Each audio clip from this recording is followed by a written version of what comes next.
Assalamualaikum warahmatullahi wabarakatuh. Perkenalkan, nama saya Dinda Pratiwi. Saya perwakilan dari kelompok 6. Di sini saya akan menjelaskan tentang bukti transaksi eksternal. Yang dimana saya di sini menjelaskan yang di bagian ceknya. Nah, sebelum saya memberikan pengertian atau memberitahukan pengertian tentang cek, terlebih dahulu saya di sini akan menjelaskan tentang apa sih itu yang dimaksud dengan bukti transaksi eksternal. Bukti transaksi eksternal adalah bukti pencatatan transaksi yang berhubungan langsung dengan pihak luar perusahaan.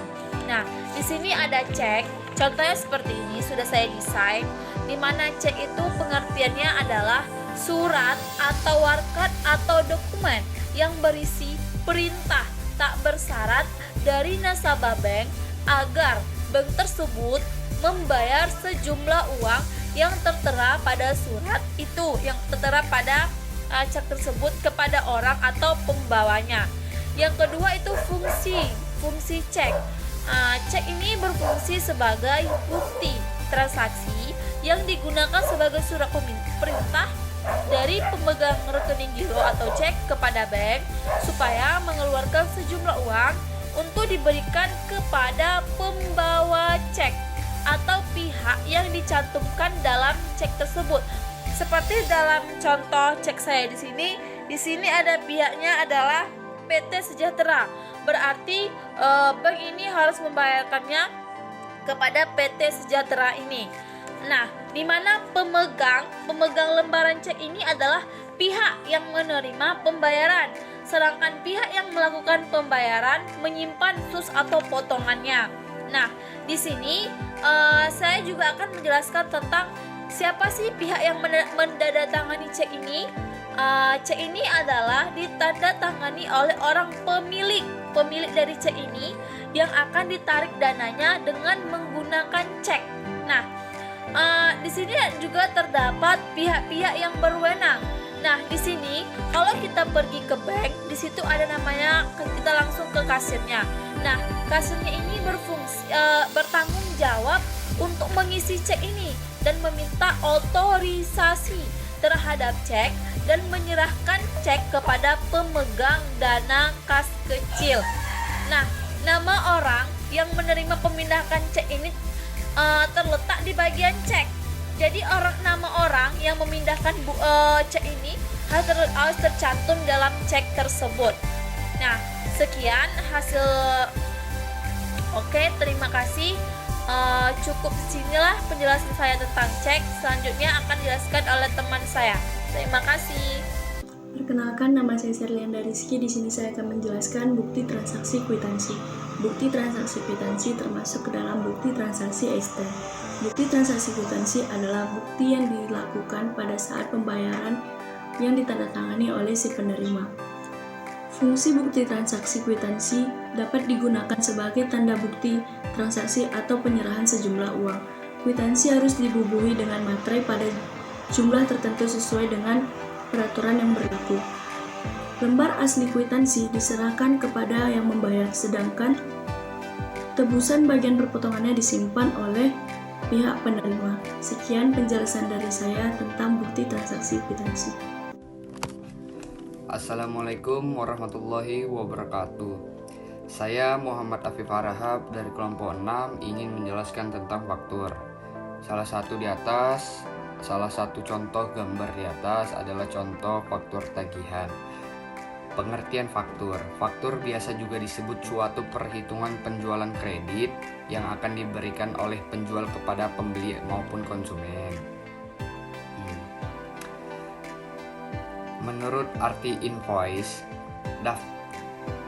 daftar barang kiriman yang dilengkapi dengan catatan, nama, jumlah, dan harga yang dikeluarkan penjual dan harus dibayar oleh pembeli pelanggan, itu adalah namanya faktur. Komponen faktur itu berbeda-beda setiap perusahaan.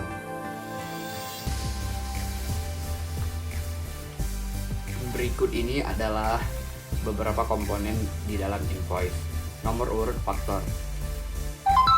Yang kedua, purchase order, nomor order, DU atau kode, nomor transaksi, DU atau SJ.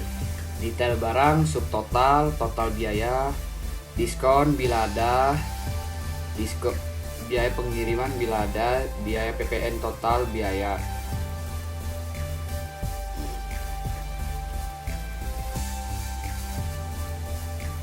Jenis-jenis faktur. Faktur yaitu ada faktur biasa, faktur pro forma, faktur konseler. Mungkin hanya itu yang bisa saya sampaikan. Bila ada tutur dan kesalahan kata-kata, mohon dimaafkan. Assalamualaikum warahmatullahi wabarakatuh. Saya Namira Warosifa akan menjelaskan bukti transaksi bilet giro. Bilet giro adalah surat perintah pemindah bukuan. Surat perintah dari nasabah sebuah bank kepada bank yang bersangkutan untuk memindahkan sejumlah uang atau dana dari rekening nasabah tersebut ke rekening penerima. Fungsi dari bilet giro itu ada dua. Yang pertama sebagai alat pembayaran non tunai, terutama untuk transaksi dalam jumlah besar. Dan yang kedua itu sebagai surat perintah dari nasabah kepada bank untuk memindahkan dananya kepada orang yang ditunjuk dan mempunyai rekening yang jelas pada bank tertentu. Yang berhak menandatangani bilet giro adalah yang pertama, pihak yang berwenang mewakili badan hukum atau bidang usaha. Yang kedua itu pihak yang diberi kuasa oleh pihak yang berwenang mewakili badan hukum atau badan usaha. Yang ketiga itu yang nama dan spesimen tanda tangannya ditata usahakan oleh bank tertentu. Assalamualaikum warahmatullahi wabarakatuh. Nama saya Faiz Akil Nugroho, NPM 2005-170216. Saya dari kelompok 6 akan menjelaskan tentang nota kontan.